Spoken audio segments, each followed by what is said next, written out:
Hey, what's up everyone? My name's iKmRni. Today, I thought I'd talk about my thoughts and opinions about the PlayStation Neo. I haven't really made a video generally talking about it, and since the Xbox One S has been released to a lot of the public, a bunch of reviews are coming out, I thought now was the right time to give my 2 cents because they're pretty much very similar in what they're promising, because the Xbox One has proven to be a much more powerful console compared to the original Xbox One.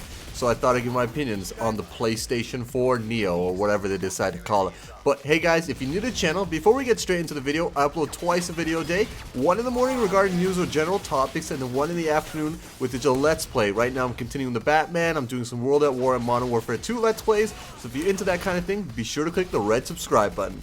Okay, so now that we got that out of the way, let's talk about the PlayStation 4 Neo. I don't know what's with Sony and their obsession with the Matrix. When the PlayStation 4 was originally coming out, it was called the Morpheus, but let's talk about the Neo. So the Xbox One just released, and it's getting a lot of good reviews. It looks damn good, its performance is very well done, and what the PS4 Neo is going to be offering is pretty much a performance boost, just like how the Xbox One S did. They didn't advertise that, but the S has proven to be a much more stable, and actually seems to be getting games running a lot better over on the S compared to the Xbox One.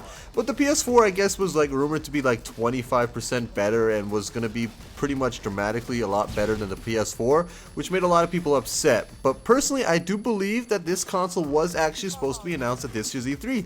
That's why I think the PlayStation 4 conference ended so abruptly. You know, they showed this trailer earlier on, and then they eventually ended it off with the gameplay of the game that they showed earlier, and it was cut 20 minutes early, which was originally supposed to be scheduled for a lot longer. And that's when I personally believed that they were going to be announcing the Neo. And when they saw the Xbox S console being announced, I do personally believe, now this is all speculation, 100% rumor, no official information has come out, I do believe that they cancel it.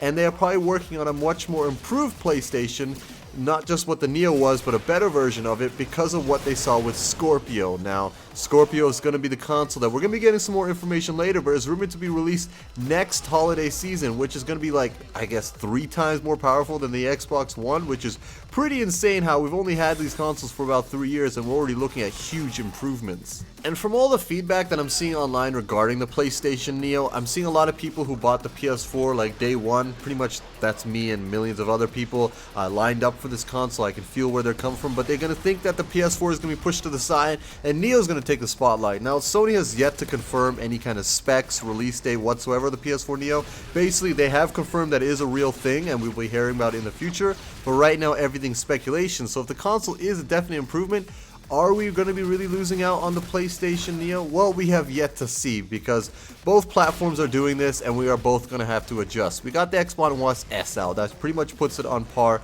with the PS4 when you look at specs and how it's running its games. And of course, that's reasonable to expect. It's much newer hardware. It came out 3 years ago, probably went into development and production maybe 4 or 5 years ago. So now there's 2016 technology. It's going to be on par with the much more powerful PS4. No hate towards the Xbox One. It's just a matter of facts. And to the people that are hating on the Neo, saying that it's too early to be jumping generations, this has been happening for a while. It's been building up faster and faster. Back in the day when the consoles first started coming out with the Atari, PlayStation, N64, or the NES, they were taking much longer times between next iterations. And look at the PS3 and the Xbox 360. It was about 7 years. It felt like an eternity, but when you look back, it's really not that long. We're already halfway through on this console generation, and if these consoles are rumored to be coming out in the next 2 years. So we're going to be 5 years into the console. So it's really not hard to see that why they're doing this. Personally, I do believe this is the right way to go, but I don't think they're going to be disregarding the PS4 automatically. Like, why would they do that? It holds all their market share. Their fan base are there. Sure, they're going to be day one adopters like me and many other hardcore PlayStation or Xbox fans. They're going to pick up the console, but they, of course, they know they have to support both of them. I would like to see that both games run pretty evenly, and just maybe the PS4 Neo, whatever they decide to call it, just runs more fluid and faster. But overall, I can't see why Sony would completely disregard its hardcore fan base with the PlayStation 4. They know that's where the fans are, that's where the community are, and that's where the money is. Sure, the PS4 Neo may come out and may be more powerful, but I don't think it's going to be a PlayStation 5 clone. I do think that eventually, maybe in 3 or 4 years, we will get an overall PS4 5, or PlayStation 5, don't know what the hell I'm saying.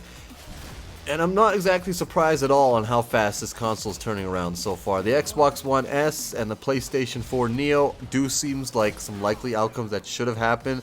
Look at the mobile industry. We are getting new phones every single year. Eventually we'll be getting consoles maybe every 1 year, 2 year, 3 year. That's just how it is. Tech is getting more advanced, faster and faster, and consoles need to keep up with it. Personally, I do believe that the PS3 and the 360 generation did last way too long, especially when you look back at them. A lot of the multiplats have not aged at all very well. They turn out pretty bad when you're looking at it, and the PS4 and the Xbox One were a definite upgrade and definitely something that we needed. Of course, there are always exceptions to this. Look at The Last of Us, for example, one of the last games released on the PlayStation 3, and Gran Turismo. But these are first-party developers. They're putting all their time and effort to make it as best as possible for that particular platform. But when you have other companies trying to make a mass release like Call of Duty or Battlefield, it's just not really possible, especially when they get limited with technology. And of course, the PS4 and Xbox One are eventually going to get there. But that's everything for today's video, guys. If you enjoyed it, be sure to click the like button and don't forget to click the subscribe button. And as always, this is iKmRni signing out, and I'll be seeing you in the next video.